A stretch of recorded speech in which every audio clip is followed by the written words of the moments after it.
Hello and welcome to I'll Try That, the beer review and news podcast. I'll Try That, the beer review and news podcast.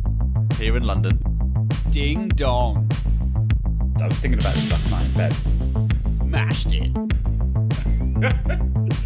Proof for success. As a soon-to-be fur daddy. Another one in the bag. I'm vetoing that. This week in the Pursuit of Hoppiness, we're going to the gateway of Asia, Singapore, to sample tiger beer. But first, the hop topic. So, we've always had those nights where we have drank a little bit too much and we have heard the terms, we're hanging. But Joe, can you tell me, what was your hangover cure? Oh my word, that's opening up a cacophony of different experiences. But I'd say Cacophony, word of the day. The only one that I would say has ever really worked was running and jumping into the sea first thing in the morning. Interesting. Drabwell. So, my perfect hangover cure is a Red Bull and a pizza at about 8 o'clock in the morning the day after. So my one... So hang on, before you jump into yours, I need a Red Bull and a pizza. Red Bull and a pizza. My stomach is churning just thinking about that. Yeah.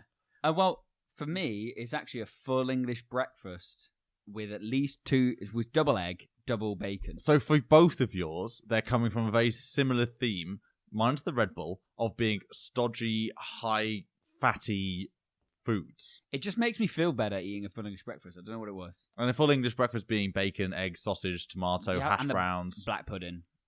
I do love black pudding. Black pudding's an absolute godsend. But anyway, so I'd like you to listen to these absolutely wacky ideas and think of your perception on them. So, from ancient Greece, we have sheep's lung and owl eggs. What? That's a genuine... That's a hangover cure from ancient Greece. So in ancient Greece, they would have sheep lung and owl egg. How are they getting owl eggs? Well, I don't see owls that often. Come on, how often do you see owls unless they're at an owl sanctuary? Well, hang on. Yeah, but back in the day... hang on. Yeah, but back in the day, they might be quite prevalent. No, even back in the day. Come on, we remember the famous Greek owl sanctuaries that they had. Athena's symbol was the owl, people. That's probably where it came from. We're not Harry Potter. They don't have owls everywhere. All right, moving on. Ancient Rome. 2 fried canaries. Oh my god. Okay, I can see a theme here. And I'm not sure I'm liking where this is going. It gets better. Medieval Medieval England, a paste of bitter almonds and fried eel. Okay. Well, there we go, yeah. Hang on. So what was that? Pasted almonds and eel? Yes. What about Ireland? It's just more drink, isn't it? Bury the hangover sufferer up to his neck in a sandy riverbank. So hang on. So they take a hungover person, yes, and bury them, yes, up to their neck, in like basically sand where the water was coming in, so that you just had your face up. Yeah, that feels a lot more effort. You would have to prior plan the hole. You'd have to hope that everyone else was not hungover to make the hole deep enough. Well, this also sounds like it's a recipe for disaster. So by a shallow riverbank. Well, as in just a sandy riverbank, in fact. So what happens if the bank burst or there was a heavy rainfall? Well, the person wouldn't be very happy. So also the Old West, United States, rabbit poo. It actually says poop on here, but I don't know what they're doing. What do you mean what are they doing with rabbit poop? So they eat rabbit poop. No, they don't. Yes, that's what it's in the Old West, United States, rabbit poo. That feels unnecessary. Are you getting your answers from Wikipedia or something? No, what's going on? This is a Plan Your Day, Grow Your Life Farmer's Almanac website. So it's obviously very... Almanac, sorry. Yeah. What is almanac? Like a catalogue of things that have gone by. Fantastic. I read an almanac. Also, tides.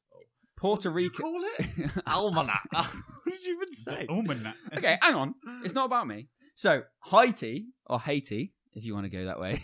Yeah. No one calls it Haiti. It's Haiti. Haiti. Stick 13 pins into the cork of the bottle you drank from. I like that one. I could do that. Very exclusively rum or wine, though, to have a cork in your bottle. There's some beers that are corked. Yeah. Beer? Yeah. What, moving on. Let's move on. Also, we'll go Romania, tripe, which is cow stomach. So all I'm seeing here is eat disgusting things. If I'm being So honest. it goes back to full English breakfast and pizza with a Red Bull. Still, my biggest issue is where they're getting the owl eggs from. And now for some Pursuit of Hoppiness. All right, so this week we're going to be talking about Tiger beer from Singapore. And it's been brewed in Singapore since 1932 and claims to be Asia's leading, not largest, but leading premium lager, brewed to be refreshing in a tropical climate. So for us here in the UK, to give kind of perspective to the rest of the world, we have a close ties with Singapore as a British UK nation, I suppose. And I think this story encapsulates what I mean by that. In that 1937, the RAF, that's the Royal Air Force, was our flying of helicopters and planes and Battle of Britain, all brings that memories in, but it's the RAF. The RAF paid homage to Tiger beer by incorporating the Tiger logo into the insignia of the 230 Squadron. So awesome. I can imagine that must be the squadron that was based in Singapore at that time and must have consumed copious amounts of Tiger beer throughout their station. It. So much so they were like, we need to put this in our insignia. We need to wear this with pride, this tiger on our arm. I'm definitely imagining there's got to be some tiger tattoos out there as well. Oh, yes. Emblazoned on arms. Not necessarily military related, but just people out in Singapore, loving the beer, travelling, going around and putting tigers on. But tigers, as we know, it's called Tiger beer. Tiger is so important and crucial to Tiger beer in what they're talking about. With the link, talking about the link to the UK, jumping forward a little bit from the 1930s, 1981 is when they brought Tiger beer to the UK and Germany. That's actually quite a long time thinking about it. That's at least 39 years they have made sure they are part of the UK and Germany market. And if you jump forward further, you can talk about the fact that Tiger have spread themselves and expanded. In 2001, they made sure they had holdings and acquisitions in Vietnam, Thailand, Sri Lanka, China, Mongolia, and India. So they were spreading and spreading very early on. Well, I think going on to that, that's when they became the APB, the Asian Pacific Brewing Company. So as APB, Asia Pacific Brewing Company, they merged with Heineken to become Heineken Asian Pacific. So Heineken APB. They merged to become Heineken Asian Pacific in 2013. And you can find Tiger now in over 60 countries worldwide. And they have 30 breweries in 12 countries. Date on that, I believe it's 75 countries now. Oh, wow. And they have 11 countries which they brew in, which I got from the website. That's great. Yeah. Global presence in the Tiger beer. Looking at the design of Tiger, it's a tiger. Cool tiger. It's emblazoned with it. I really like this design. It's cool. It's so cool. This almost royal blue, as I would say, is amazing. It's so it pops off the label. Also, the orange, I think, is quite unusual. As in, you don't see a lot of orange, I think, on labels and things, and I think it really stands out. I think it's definitely up there with one of the best beer logos out there. Like a lager, like a large commercial lager. You have some more of the independent brewers are pumping out some crazy artwork, but for a large brewer, I think it's a lovely logo. When you look at it, this must be a very recent design change. It'd be great to see because it looks very modern and contemporary. You've got a lion, an illustration of a lion that's, as Chris was saying, so you've got a modern or contemporary view of the tiger that is like an illustration-wise that's orange and white, and it's roaring at you in front of a nice orange-glowed sun. That's what that circle is. Behind it is the sunshine. And the palm tree, again, going back to that tropical taste. So this logo was launched in 2016. The logo that's going on at the moment. Brand new in the beer world. That's a great, because the beer companies do change their logos every so often, but this is, I'm sure, a new version that will stay for a while. Well, 100%, because it had the original one, which was just the actual bit that says Tiger. It stayed pretty similar since 1932. Yeah, well, we're talking about. If you're talking about what's design-wise for what's ownable for brewer companies, for brewers, will be the typeface. So how Tiger was written. Yeah. And then the logo as the different elements. But they're owning color as well in this. They're calling themselves and they're referring and pulling out world-acclaimed Asian lager. So they're not just saying we're from Singapore, but we're owning this Asian lager world. And then at the very bottom, it does say born in Singapore. Talking about transformation, I've been looking and researched a bit into their advertising, And in 2014, they released an advertising campaign called Uncaged, which is actually all about promoting this idea, and it's having a global image that the tiger symbolizes courage and encouraging young people to unleash the tiger inside. And it was all about promoting it and pushing tiger on the younger population. And it's all about kind of the fact that we haven't done anything yet, but you just wait kind of advertisement. And I think it was really interesting to see the difference there. Absolutely, and I think kind of on that build from the talking about their kind of community and how they're trying to build this community, some of the initiatives that they've put forward: Join the Uncaged, Raw Collective, collaborations with music artists, painters, chefs, dancers. Again, going after that younger audience, but it's all linked back to, and their tone of voice is all about tigers. It's all about, join the Uncaged. It's about the Raw Collective. I mean, that's so visceral when you say things like that. I mean, they've got a roaring tiger on there as their logo. I love it. Like it's. I mean, I'm a younger person, I suppose. Then this is like speaks to me. It's like, yeah, I want to be part of this tiger collective. I'm just going to say that word of the podcast, visceral. That was fantastic. Oh, word of the day. Yeah. If you're lucky, maybe when we talk about the liquid, I'll get viscosity in there. Oh! But thinking about the fact you talked about tigers, it's really important to talk about what they do with WWF, and which is the worldwide federation of protecting animals. Yes, not the wrestling. It's WWE now. It's WWE because that's it. The wrestling organization had to change their name for the WWF. World Wrestling Entertainment now, isn't it? I mean, just as an FYI, I love the WWF's logo. It's a panda. Yeah, my favorite animal of all time. So their cause they actually on their website is #SaveWildTigers, and they do a massive amount of. It's their global mission to save wild tigers from going extinct, and I think it's really important that the fact that they use the tiger on their logo and they support the fact that they don't want these amazing beasts to go extinct. Well, I mean, Tiger talk about it in the way that Tigers is a cause. It's not just a logo or a brand.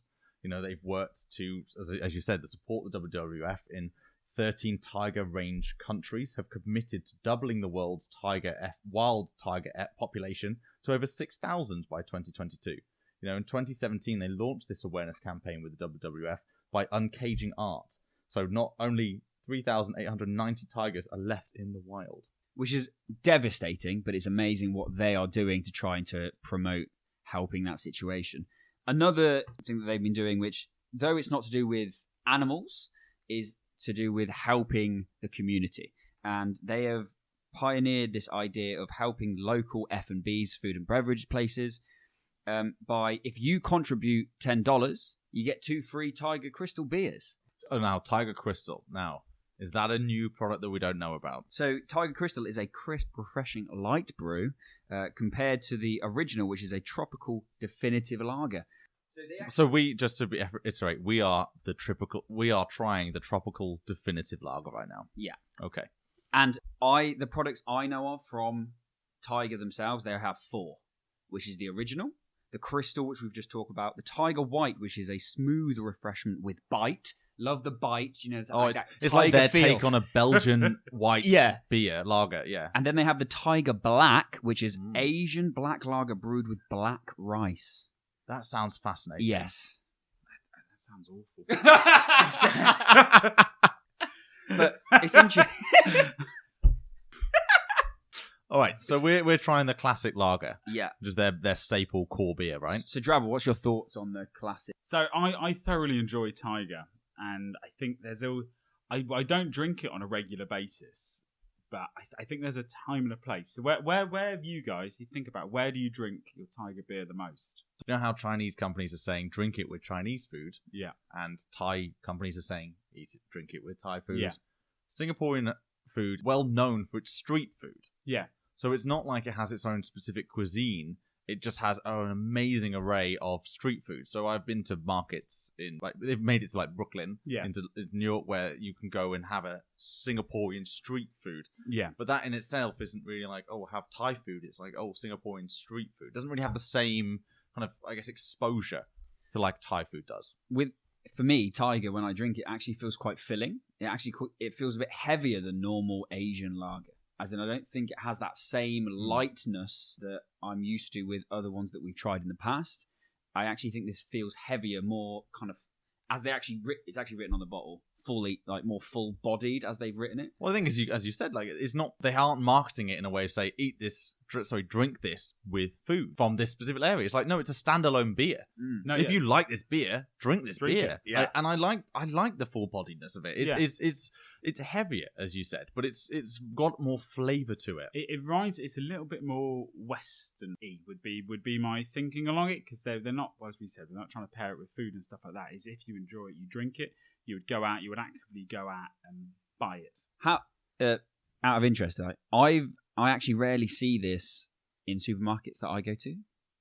So, for instance, well, I shop at, obviously, I don't shop at every single supermarket, but I wouldn't be able to buy this regularly. As in, I don't think this is always on like supermarkets. I don't think it's always easy to buy. No, so this one, when I was buying it for us to try on the podcast, I had to hunt again, which seems to be every single beer I try and acquire just disappears. But so how did you get it? So how did I get it? So I went to 4 different supermarkets and I ended up in, I think it was B&M Bargains, which is like a big box store. Yeah. Right? Okay. And I ended up in the alcohol section there, and it was the last 6 of them left. And, wow. Yeah.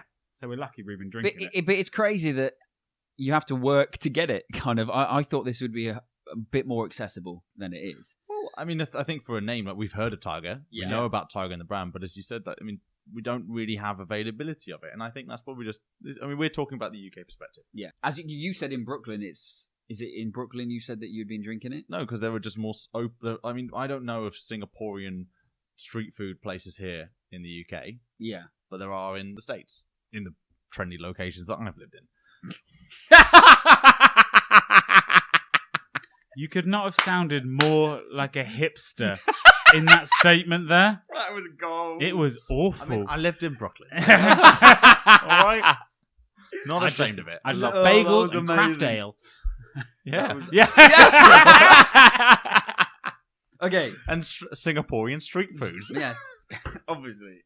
So, Joe, give us the numbers then on their following, please. So, this is a rare occurrence that I have broken this down by both UK and the US. Whoa! So, rare occurrence with their Instagram and Twitter that I've broken this down by UK and the US. So, Instagram, in the UK, they have 4,635 from last time I'm checking. And in the US, they have 3,140. Oh, okay. Twitter, 2,131 in the UK. And 6,190 in the US. Wow, okay. So actually for a beer that's...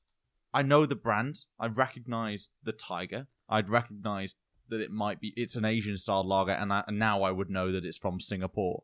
That's a very small following on social media. I think back to other Asian lagers we've tried, and I've not heard of some of the ones that we'd done before, or I'd heard of them, but they weren't very well known to me.